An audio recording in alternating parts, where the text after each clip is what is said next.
다니엘서 11장 20절에서 35절 말씀입니다. 21절. 그의 뒤를 이을 사람은 낮고 천한 사람으로 왕의 영광스러운 자리를 받지 못할 사람이다. 그러나 그는 평화로운 때 와서 음흉한 꾀를 써서 그 나라를 차지할 것이다. 이스라엘을 대환란으로 몰아넣을 북방왕 안티오코스 에피파네스의 등장이지요. 부왕의 차자로 왕이 계승권이 없었고 로마에서 계속 조공을 받기 위해 인질로 잡혀 있었던 사람입니다. 24절. 그는 평화로울 때 가장 부유한 지방으로 쳐들어가 자기 조상이나 조상의 조상들조차 참아하지 못했던 짓을 할 것이다. 그는 힘으로 빼앗은 물건들과 재산을 사람들에게 나누어 줄 것이다. 음흉한 꾀를 내서 산성을 치지만 그가 다스리는 기간은 오래되지 않을 것이다. 그는 자신의 지위를 강화시키기 위해서 가장 부유한 지방을 침략하고 약탈해서 그것을 대다수 백성들에게 나누어주는 호감 정책을 펼쳤습니다. 그러나 오래가지 못했지요. 개역 성경으로는 때가 이르기까지 그리하리라 이렇게 되어 있습니다. 27절. 이 두 왕은 한 식탁에 앉아서 먹지만 서로 해치려고 마음 먹고 서로 거짓말을 할 것이다. 그러나 일이 잘 되지는 않을 것이다. 이 일은 하나님께서 정하신 때 끝이 날 것이기 때문이다. 하나님께서 아직 어느 한 나라도 멸망하시기로 작정한 시기가 이르지 않았으므로 정복의 뜻을 이루지 못했습니다. 하나님께서 정하신 때에 그들의 종말이 임할 것입니다. 하나님의 때가 있지요. 우리는 우리의 시간만 중요하고 급한데 우리의 처음과 끝을 아시는 하나님의 시간이 있습니다. 우리 인생의 전체 그림을 보고 계시는 하나님의 때에 주목해야 합니다. 지금 당장 눈앞에 아무것도 보이지 않고 좀 더디게 느껴진다 해도 하나님은 이미 정확한 때를 알고 계시다는 사실을 믿읍시다. 30절. 기띔의 배들이 와서 그를 치므로 그가 두려워하며 철수할 것이다. 그는 돌아가는 길에 거룩한 약속을 한 사람들에게 분풀이를 할 것이다. 돌아가서는 거꾸로 거룩한 약속을 저버린 사람들을 눕힐 것이다. 기띔은 키프러스의 옛 이름으로 여기서는 로마를 가리킵니다. 남방 이집트는 1차 침략 후에 로마와 동맹을 맺었기에 로마는 수리아의 이집트 침략을 강력히 막았지요. 그들에게 패한 안티오코스는 그 분노를 가장 가까이에 있는 희생양에게 쏟아 부을 것입니다. 이집트에서 퇴각하는 중이므로 그 대상은 예루살렘 성전이 될 것입니다. 하나님은 악인의 악한 행위까지도 예견하시고 예고하십니다. 악인들이 기승을 부릴지라도 그들의 힘에 겁먹고 굴복하기보다 하나님의 주권적 통치를 기대해야 할 것입니다. 31절. 무장한 그의 군대가 일어나 성전 유세를 더럽히고 날마다 드리는 제사를 못 드리게 할 것이며 하나님께서 미워하시는 물건을 성전에 세워 멸망을 불러올 것이다. 번제단 위에 세운 우상을 하나님께서 미워하시는 물건, 멸망하게 하는 가증한 것이라고 이방신의 이름을 직접 쓰는 대신에 그 이름과 발음이 비슷한 풍자어로 표현한 것입니다. 그것은 말 그대로 멸망하게 하는 것, 하나님이 미워하시는 것이었습니다.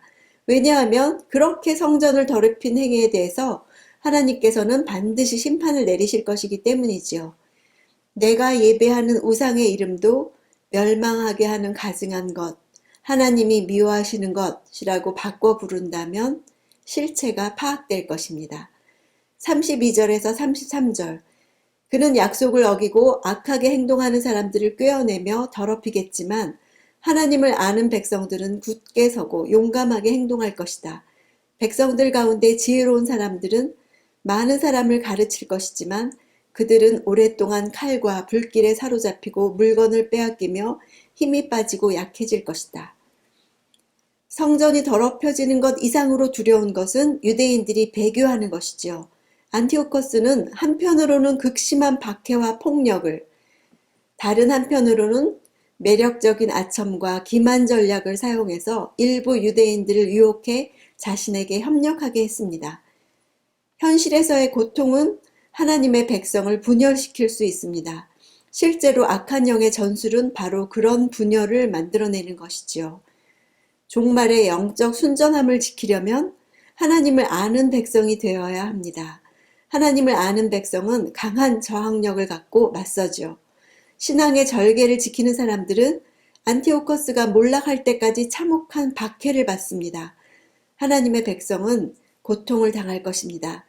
다니엘서에서는 이것이 규칙적으로 반복되는 현실이라고 말하고 있습니다. 이 시대 하나님 백성의 강함은 다른 사람들을 굴복시키는 강함이 아니라 자신 안에 넘치는 정욕을 정복하는 능력입니다. 그에 비해 언약을 버린 자들은 신앙적인 정절을 버리고 영적으로 무방비로 세상이 유혹하는 대로 따라가 더럽혀지는 것을 뜻하지요. 35절 그 몇몇 지혜로운 사람들은 죽임을 당할 것이다.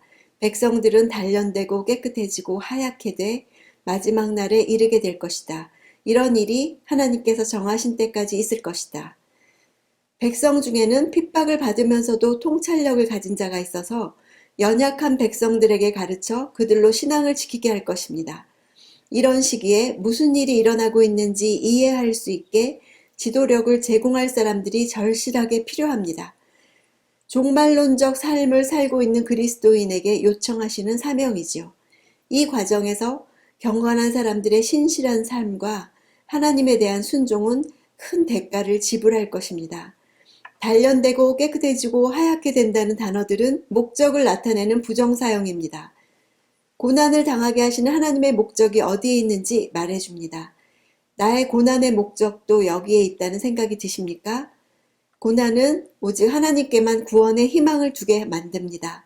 하나님의 백성에 대한 박해와 억압의 역사는 이렇게 성도를 거룩하게 연단하시는 하나님의 목적으로 쓰입니다. 고난당하는 성도들이 가장 자주 하는 질문은 언제까지입니까? 이죠. 박해가 꼭 있을 것이지만 제한된 시간 동안만, 하나님이 정하신 기간만 지속될 것이라고 하십니다. 그런 확신은 고통을 줄여주지는 않지만 소망을 주며 악한 자의 박해로 인해 신앙을 변절하지 않고 인내할 힘을 줍니다. 안티오코스는 마지막에 나타날 적그리스도를 가장 구체적으로 예시한 자입니다. 악한 폭군들은 정복력이 실패했을 때 종교를 통제하는 법을 만듭니다.